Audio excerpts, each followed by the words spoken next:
आप सबका भी आभारी हूं कि आज आपने मुझे गदा देकर के बजरंगबली की जय करने का अवसर दे दिया।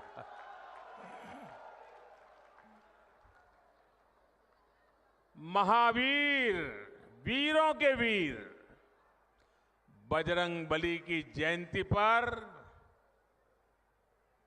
मेरा सौभाग्य है कि मुझे शूरवीरों की धरती सवाई माधोपुर आने का मौका मिला है।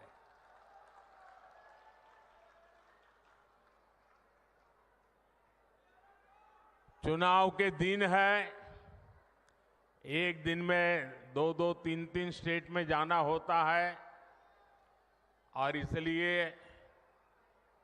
सभा के समय से भी पहले यहां सभा का समय मैंने दे दिया था और मैं देख रहा हूं वहां से हुजूम का हुजूम अभी आ ही रहा है। पूरा जुलूस वहां से आ रहा है।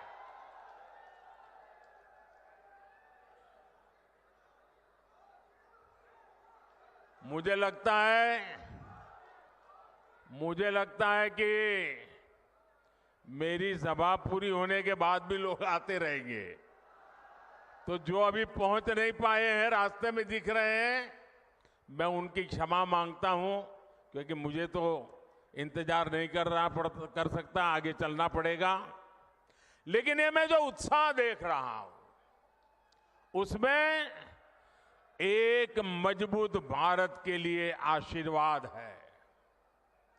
इसलिए हर तरफ यही गूंज है, फिर एक बार, फिर एक बार, फिर एक बार। साथियों, हमारे राजस्थान ने सदियों से सीमा पर खड़े मजबूत प्रहरी की तरह देश की रक्षा की है। राजस्थान ये बखूबी जानता है कि सुरक्षित राष्ट्र और स्थायी सरकार ये कितनी जरूरी होती है।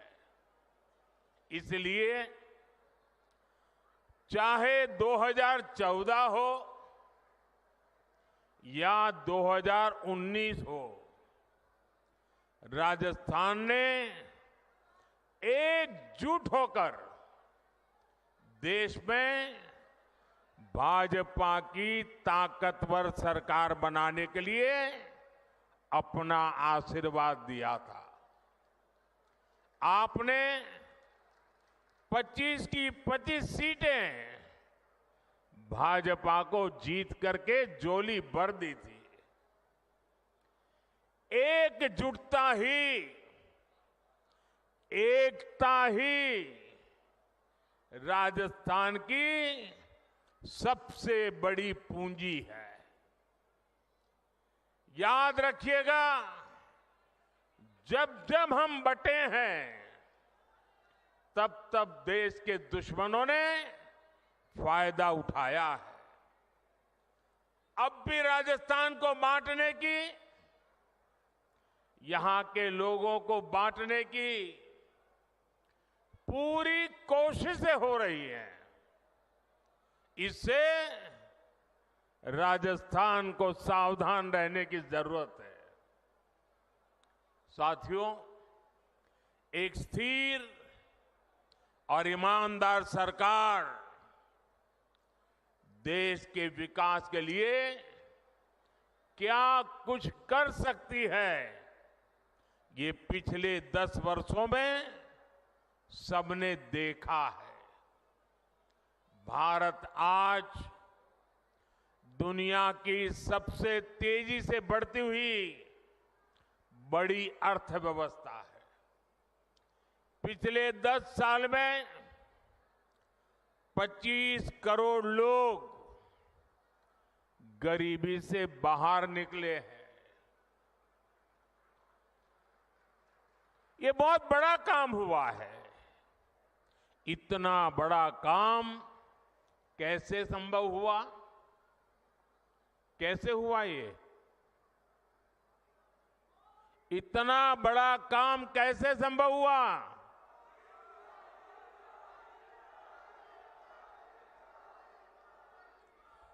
देश को सबसे मजबूत स्थिति में किसने पहुंचाया? किसने पहुंचाया? माताएं बहनें बताएं, किसने पहुंचाया?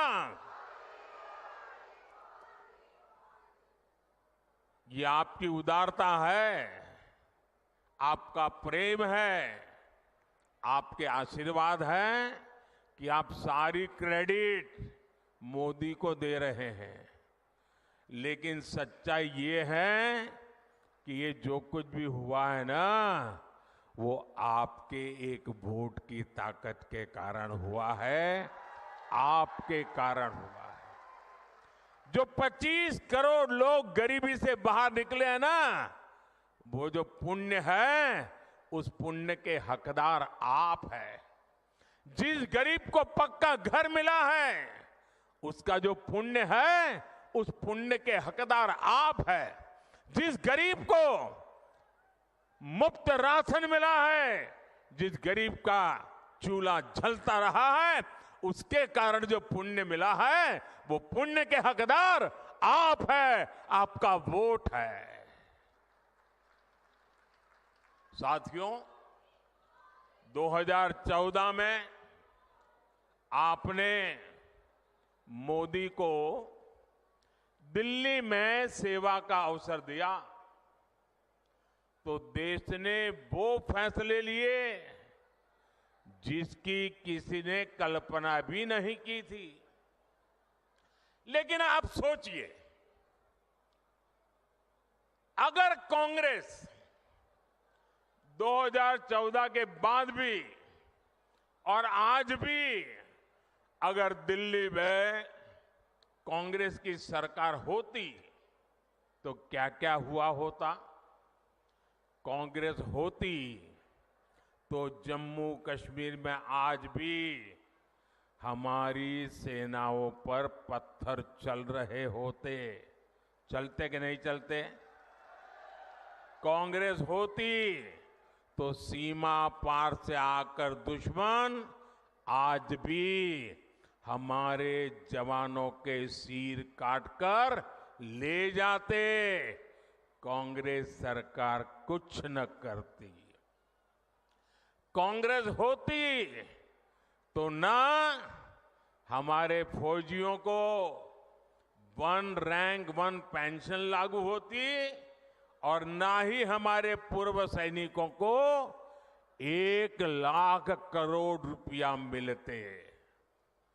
कांग्रेस होती तो देश में आए दिन देश के कोने कोने में सीरियल ब्लास्ट, बम धमाके होते ही रहते, निर्दोष लोग मरते ही रहते। कांग्रेस ने तो राजस्थान में जो सीरियल ब्लास्ट हुए थे, बम धमाके हुए थे, उन दोषियों को बचाने का घोर पाप भी किया है। कांग्रेस होती तो कोरोना के समय ना किसी को मुफ्त राशन मिलता और ना ही किसी को मुफ्त वैक्सीन मिलती। कांग्रेस होती तो देश में महंगाई से हाहाकार मचा होता। कांग्रेस पार्टी देश की मुसीबत में अपने लिए भ्रष्टाचार के नए मौके तलाशती। और राजस्थान के मेरे भाइयों और बहनों, आप लोग तो कुछ महीने पहले ही कांग्रेस के पंजे से मुक्त हुए हैं।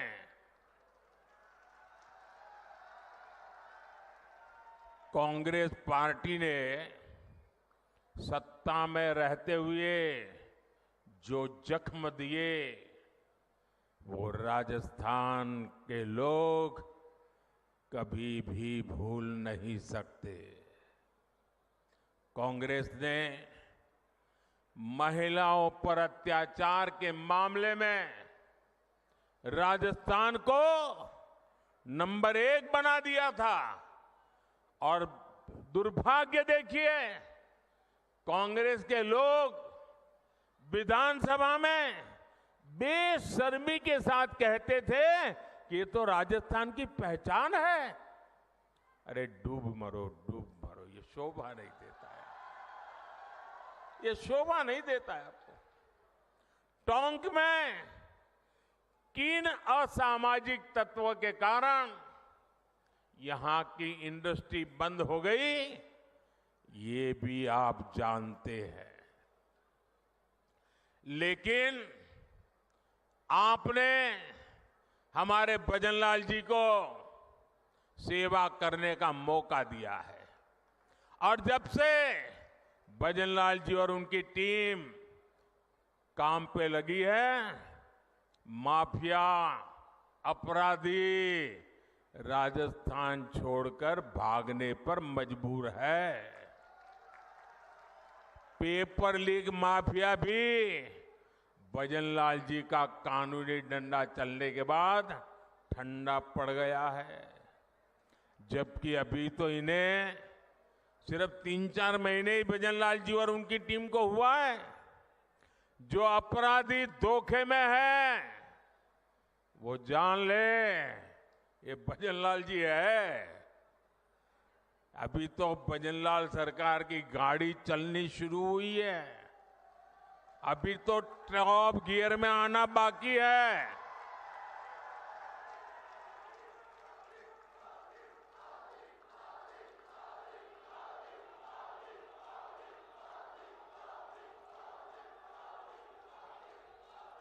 साथियों,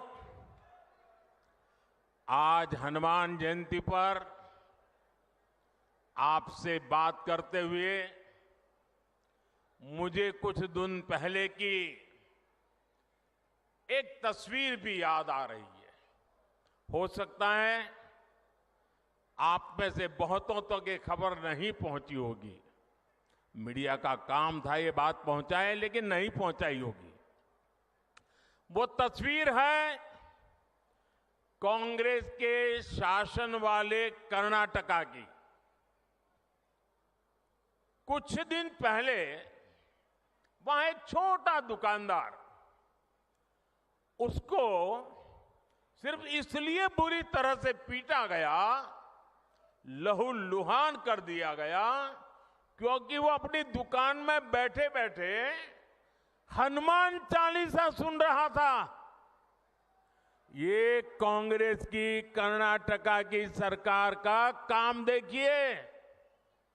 अपनी छोटी सी दुकान में एक गरीब आदमी भक्ति भाव से प्रभु हनुमान जी का स्मरण करते हुए हनुमान चालीसा सुन रहा था, उसको लहूलुहान कर दिया गया।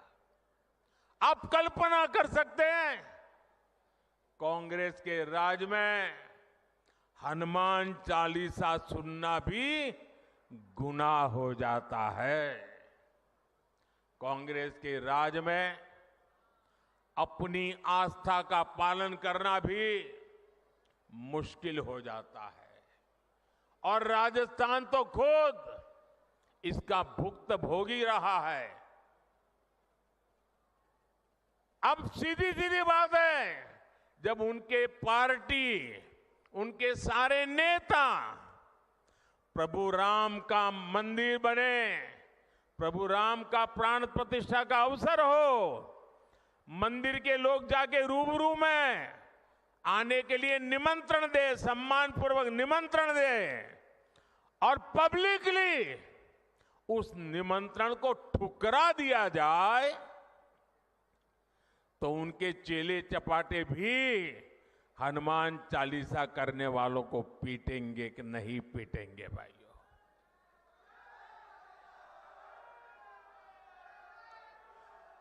कुछ दिन पहले ही रामनवमी बीती है।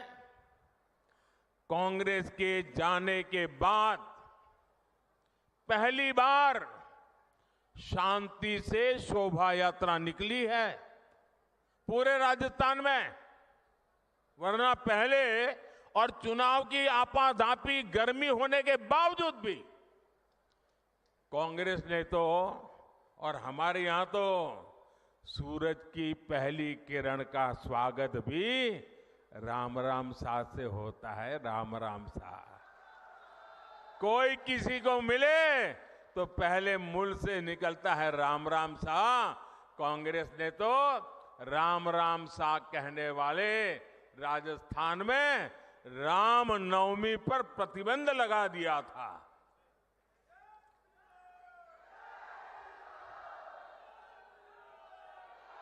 और हमारे किरोड़ी लाल ऐसे हर मुद्दे पर लड़ाई लड़ते थे। कांग्रेस ने शोभा यात्रा पर पत्थरबाजी करने वालों को सरकारी संरक्षण दिया था।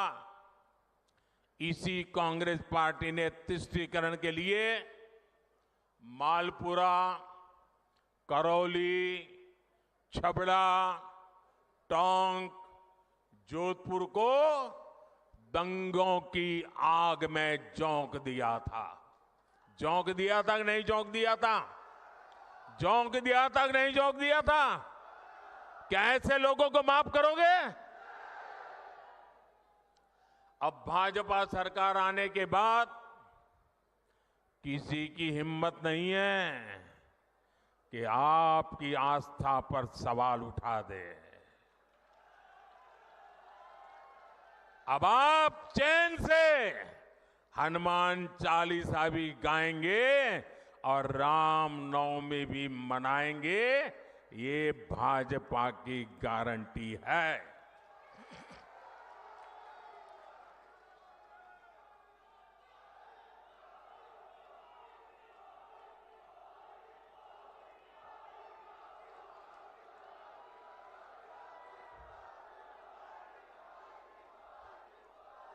साथियों,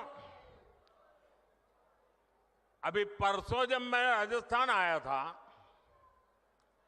तो मेरा एक 1.5 मिनट का भाषण, 90 सेकंड का भाषण, और मैंने कुछ सत्य देश के सामने रखा। और पूरी कांग्रेस और इंडी गठबंधन में ऐसी भगदड़ मची है, ऐसी भगदड़ मची है। मैंने सत्य रखा देश के सामने। कांग्रेस आपकी संपत्ति छीनकर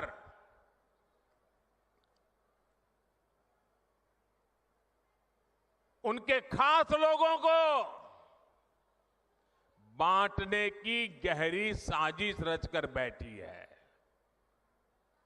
2-3 दिन पहले मैंने कांग्रेस की इस वोट बैंक की राजनीति, तुष्टीकरण की राजनीति का पर्दाफाश किया था।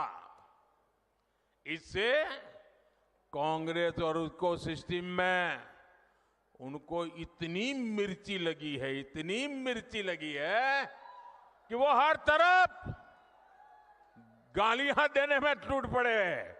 जो आए वो मोदी को गाली दे रहा है। मैं कांग्रेस से जानना चाहता हूं, आखिर कांग्रेस सच्चाई से इतना डरती क्यों है?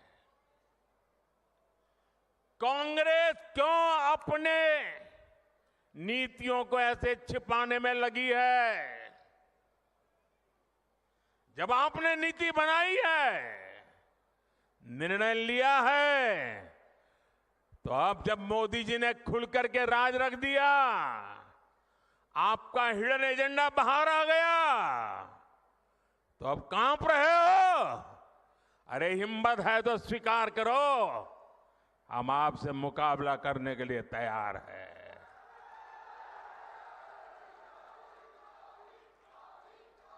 मैं ये बात देश को साफ साफ बताना चाहता हूं कि कांग्रेस वोट बैंक पॉलिटिक्स के दलदल में इतना धंसी हुई है कि उसे बाबा साहब के संविधान की भी परवाह नहीं है। और आपको पता होगा, उन्होंने मैनिफेस्टो में तो लिखा है कि आपकी संपत्ति का सर्वे करेंगे। हमारी माताओं बहनों के पास जो स्त्री धन होता है, जो मंगलसूत्र होता है, उसका सर्वे करेंगे।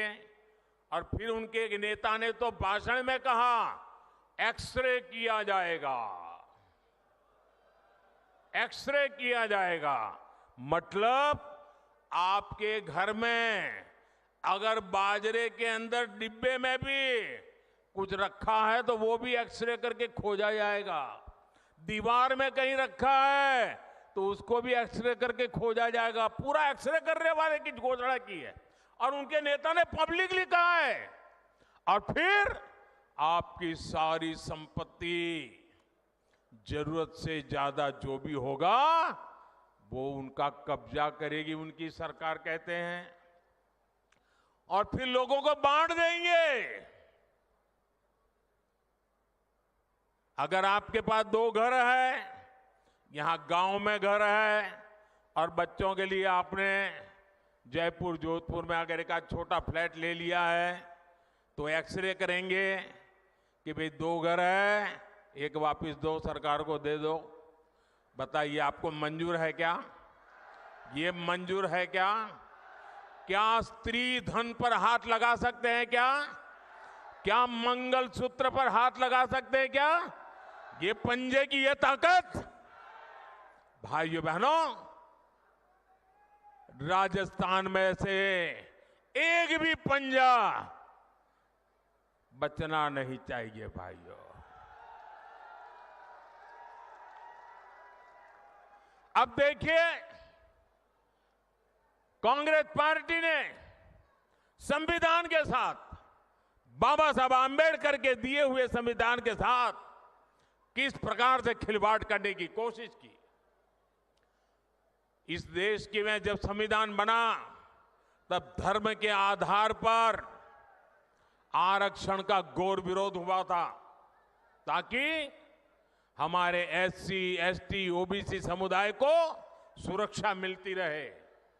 लेकिन उन्होंने, मनमोहन सिंह जी ने भाषण किया था और उस सभा में मैं मौजूद था मुख्यमंत्री के नाते, मुस्लिमों का देश के संसाधनों पर पहला हक है, ये मनमोहन जी का बयान है।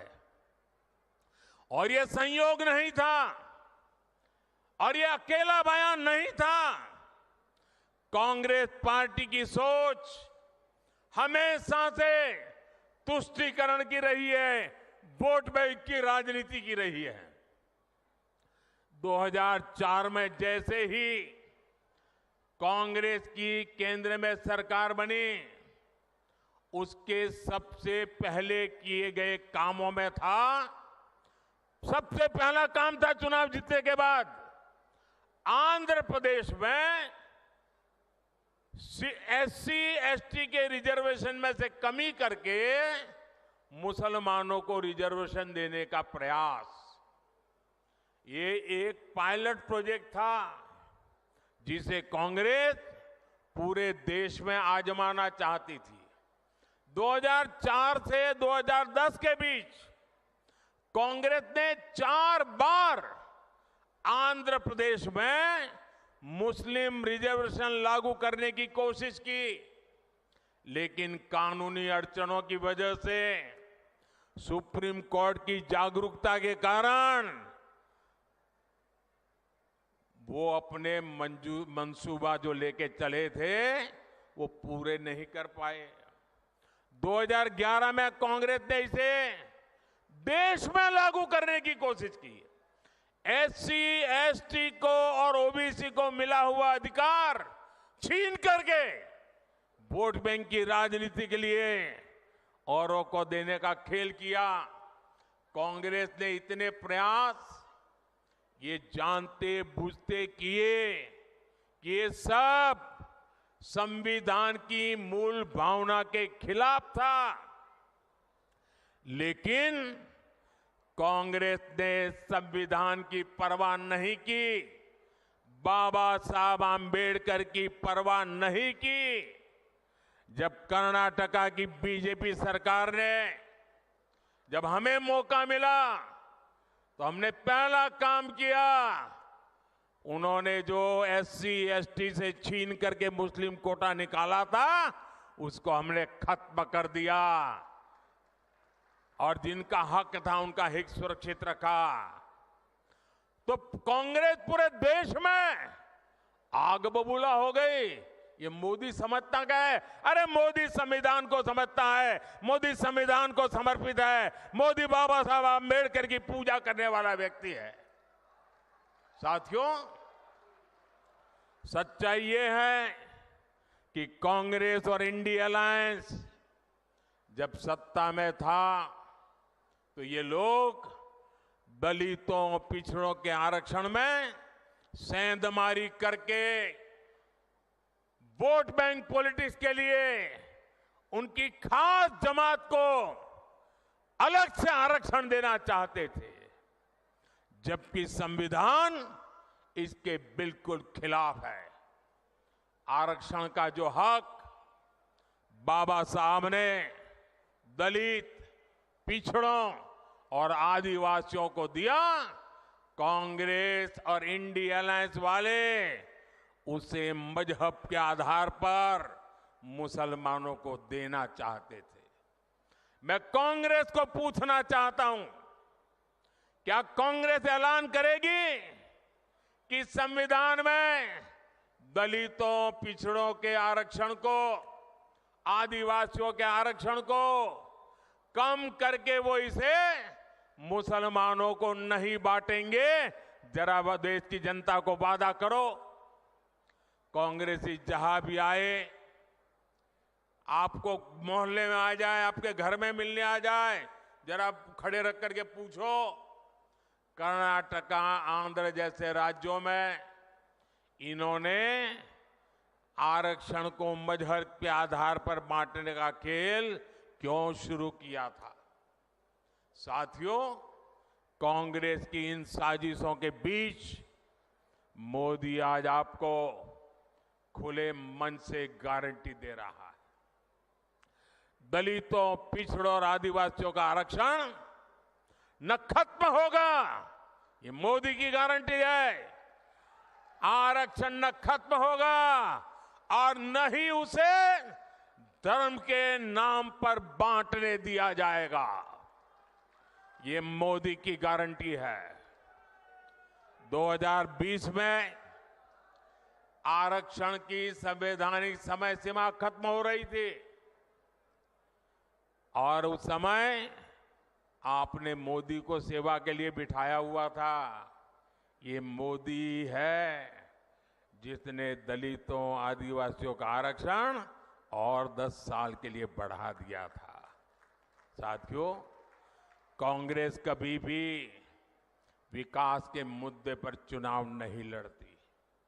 कांग्रेस पार्टी ने इतने दशकों तक आपको पीने के साफ पानी जैसी जरूरत तक से वंचित रखा।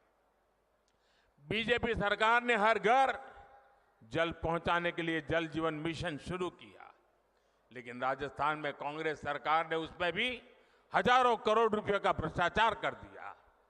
कांग्रेस ने राजस्थान के लिए सबसे जरूरी ERCP प्रोजेक्ट को भी पास नहीं होने दिया। ये भाजपा सरकार ने, हमारे भजन लाल जी की मेहनत ने 3 महीने के अंदर ही ERCP परियोजना को पास कर दिया। ERCP का बहुत बड़ा लाभ टोंक, सवाई माधोपुर को मिलने वाला है। इसका बड़ा लाभ यहां के किसानों को होगा। यहां सवाई माधोपुर, टोंक जिले में PM किसान सम्मान निधि के करीब 1100 करोड़ रुपए सीधे ट्रांसफर किए गए हैं। राजस्थान में गेहूं का समर्थन मूल्य भी बढ़ाया गया है। साथियों, कांग्रेस को आधुनिक इंफ्रास्ट्रक्चर के निर्माण से भी एलर्जी है। ये बीजेपी है, आज पूरे देश में आधुनिक इंफ्रास्ट्रक्चर बना रही है। देश का सबसे बड़ा दिल्ली मुंबई एक्सप्रेसवे सवाई माधोपुर से होकर के गुजर रहा है। सरकार ने जयपुर सवाई माधोपुर रेलवे लाइन के दोहरीकरण की मंजूरी भी दे दी है। हमने दौसा गंगापुर सिटी से जुड़ी हुई रेलवे लाइन का दशकों से लंबित काम भी पूरा किया है। इस क्षेत्र में इलाज की बेहतर सुविधाओं के लिए एक मेडिकल कॉलेज भी बनाकर तैयार हो रहा है। साथियों, 24 के 20 चुनाव में राजस्थान में ये मेरी आखिरी सभा है। अब 26 अप्रैल को अगले चरण का मतदान है। बीते दिनों मुझे राजस्थान के अलग अलग क्षेत्रों में जाने का मौका मिला है। अब कल शाम को तो शायद आपका प्रचार अभियान भी पूरा हो जाएगा। ये मेरी आखिरी सभा है। राजस्थान के मध्य सभी क्षेत्रों के लिए मैं उनके आशीर्वाद की कामना करता हूं, अधिकतम मतदान की कामना करता हूं। शादी ब्याह के दिन है, गर्मी भी बहुत है और ऐसे में हम राष्ट्र कर्तव्य न भूलें, लोकतंत्र के हमारे दायित्व को न भूलें, अधिकतम वोट करें, ये मेरा आग्रह रहेगा। आपने मुझे राजस्थान की यात्रा में मैंने देखा है, भरपूर आशीर्वाद दिया है। ये आपका ये आशीर्वाद मेरी पूंजी है। आपके सपने मेरे अपने हैं। विकसित भारत के सपने को पूरा करने के लिए मेरा भी हर पल, हर क्षण देश के लिए है। इसलिए 24/7 मैं 2047 के लिए काम कर रहा हूं। और बीते 10 वर्षों में जो काम हुआ है वो तो एक केवल ट्रेलर है। अगले 5 वर्षों में हमें देश को, राजस्थान को बहुत आगे लेकर जाना है। मेरा अनुरोध है, आप रिकॉर्ड संख्या में कमल के आगे का बटन दबाकर भाई सुखबीर सिंह जौनपुरिया समेत सभी बीजेपी उम्मीदवारों को संसद में भेजें।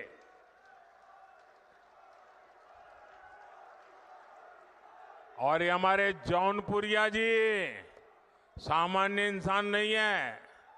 मैं पार्लियामेंट में उनको कहता रहता था कि ये जौनपुरिया नहीं, ये तो जानपुरिया है।